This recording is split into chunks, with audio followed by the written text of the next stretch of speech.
ជំរាបសួរពុកម៉ែបងបងអូននៅក្នុង Facebook និងនៅ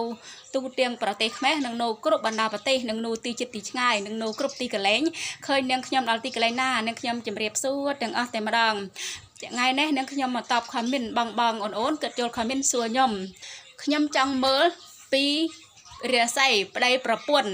ដែលថាបើអូនចង់មើលពីរស័យឬក៏ប្តីប្រពន្ធឬក៏ក្រុមគ្រួសារឬក៏ចង់មើលពីដៃផ្ទះឬក៏ចង់មើលពីគេចម្ពាក់ប្រាក់ឬក៏បងប្អូនចង់មើលពីអ្វីមួយការមើលនេះនៅលើទឹកចិត្តបងប្អូនជូនអត់បានកំណត់ទេហើយបងប្អូនក៏ចូលខមមិនសួរខ្ញុំថាច្បាស់អត់ត្រង់អត់ត្រូវអត់ណោះថាការមើលនេះពាក្យមួយយ៉ាងទៀតគេហៅថាទុទាយការទុទាយនេះមិនច្បាស់មិនត្រូវមិនត្រង់ 100% ទេបងប្អូនខុសខ្លះត្រូវខ្លះសូមអធិស្ឋាន